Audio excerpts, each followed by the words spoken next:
भाजपा देहात जिलाध्यक्ष ने की प्रेस वार्ता। विकास की उजली सुबह का साक्षी बना 8 वर्षों में भारत। देवी शंकर भूतड़ा। भाजपा देहात जिलाध्यक्ष देवी शंकर भूतड़ा ने केंद्र सरकार के 8 वर्ष पूर्ण होने पर प्रेस वार्ता की।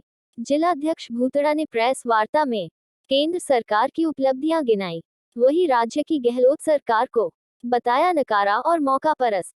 प्रेस वार्ता को संबोधित करते हुए भूतड़ा ने कहा कि प्रधानमंत्री नरेंद्र मोदी के नेतृत्व में केंद्र सरकार ने इन 8 वर्षों में नए भारत की आधारशिला रखने का काम किया है। उनके सामने अनेक चुनौतियां आई, जिसमें कोविड जैसी महामारी थी, जब संपूर्ण विश्व हिल गया। किंतु मोदी जी के नेतृत्व में न केवल महामारी से उभरे, बल्कि तीव्र गति विकास की ओर भी अग्रसर होकर देश ने विकास की उजली सुबह का साक्षी बना। तो वर्षों से प्रतीक्षित राम मंदिर, धारा 370 हटने, 3 तलाक जैसे विषयों का समाधान भी देखा। भूतड़ा ने कहा कि मोदी जी के कुशल नेतृत्व में इन 8 सालों में न सिर्फ देश का आत्मविश्वास जागा, बल्कि गांव, गरीब, किसान, दलित, पीड़ित व वंचित को पहली बार यह एहसास हुआ है कि केंद्र में उनकी अपनी सरकार है। भूतड़ा ने कहा कि दूसरी ओर राज्य सरकार की जन विरोधी नीतियों के कारण आम जनता परेशान है। लुभावने वादे व छल कपट से आई सरकार ने अपने चुनावी घोषणा पत्र को तो रद्दी की टोकरी में डाल दिया है। न तो किसानों का कर्ज माफ हुआ, न ही बेरोजगारों को बेरोजगारी भत्ता मिला। यहाँ तक कि इस सरकार ने कहा था कि राज में आने के बाद बिजली के दाम नहीं बढ़ेंगे, किंतु कोरोना कालखंड में भी आमजन को नहीं छोड़ा और अनेकों बार बिजली के दाम बढ़ाए गए और अब एक बार फिर बढ़ाने की तैयारी है। भूतड़ा ने कहा कि राज्य सरकार पेट्रोल और डीजल में सबसे अधिक वेट वसूल कर महंगाई को बढ़ाने वाली सरकार हो गई है।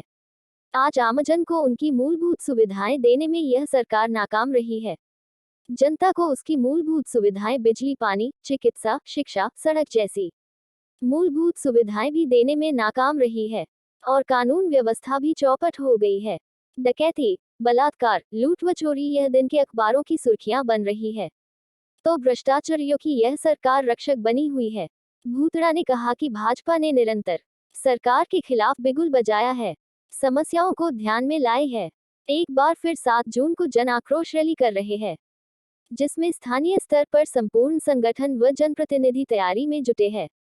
इस रैली को प्रदेश महामंत्री व सांसद दिया कुमारी भी संबोधित करेगी।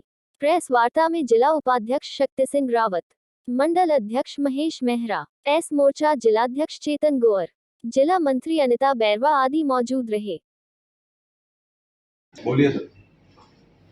देश के प्रधानमंत्री आदरणीय नरेंद्र भाई मोदी जी के नेतृत्व में जो केंद्र में सरकार चल रही है, उसके 8 साल पूर्ण हुए हैं।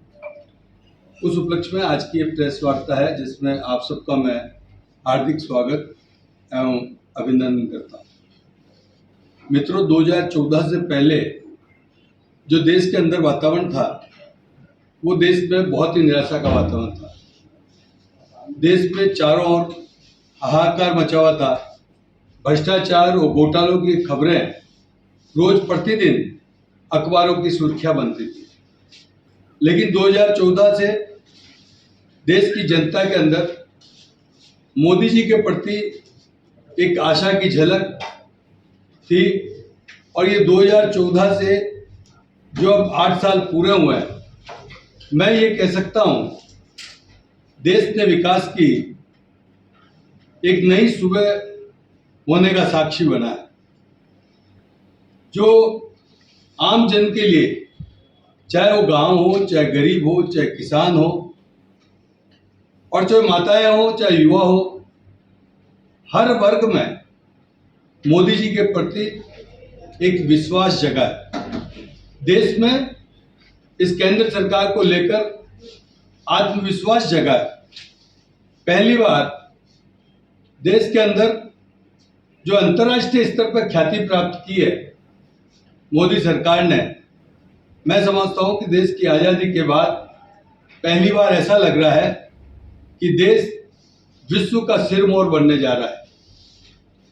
कोरोना की बहुत बड़ी महामारी के बाद भी जब संपूर्ण विश्व हिल गया था, लेकिन मोदी जी ने इस देश को एक सूत्र में बांधते हुए न केवल इस कोरोना की महामारी से बचाया, बल्कि इस देश के विकास को भी एक गति दी। जब हम विश्व की दृष्टि में देखते हैं तो चारों ओर, चाहे अमेरिका हो, चाहे रूस हो, चाहे ब्रिटेन हो, वो देश हिल गए, चीन जैसा देश हिल गया, लेकिन भारत ने 135 करोड़ जनता को वैक्सीन उपलब्ध कराते हुए, चिकित्सा के जो साधन कम थे वो उपलब्ध कराते हुए देश को एक नई दिशा दी। पहली बार उन समस्याओं को छुआ जिन्होंने कभी वर्षों से आप और हमारे लिए प्रतीक्षित थे, चाहे वो धारा 370 का विषय हो, चाहे राम मंदिर का विषय हो, चाहे 3 तलाक का विषय हो, चाहे नागरिकता संशोधन विधेयक का विषय हो। ये ऐसे विषय थे जिनके बारे में हिंदुस्तान की जनता ये सोचती थी कि इसका कभी समाधान नहीं हो सकता। हम राम मंदिर के बारे में जब हम कहते थे कि सौगंध राम की खाते हैं, हम मंदिर वहीं बनाएंगे, तो लोग इसको मजाक समझते थे। धारा 370 को लेकर डॉक्टर श्यामा प्रसाद मुखर्जी ने बलिदान दिया और जनसंघ से स्थापना इस विषय को लेकर के हुई, लेकिन लोगों के मन में धारणा थी कि 370 हटेगी, न 3 तलाक का काम होगा, न राम मंदिर बनेगा। लेकिन मोदी जी ने वो सारे काम कर एक अनूठी पहल की है। मैं समझता हूं कि इतिहास के अंदर उन्होंने एक ऐतिहासिक और निर्णायक काम किया है। इसके साथ साथ जो वास्तव में वर्षों से देश की आज़ादी के बाद जो हमारे माताओं बहनों की स्वच्छता और स्वास्थ्य को लेकर जिस चिंता करते थे, मोदी जी ने उस विषय में चिंता करते हुए जब लाल किले की प्राचीर से कहा कि हम इस माताओं बहनों के लिए शौचालय बनने चाहिए, शौचालय बनाएंगे, तो लोगों ने इसको बहुत हल्के से लिया।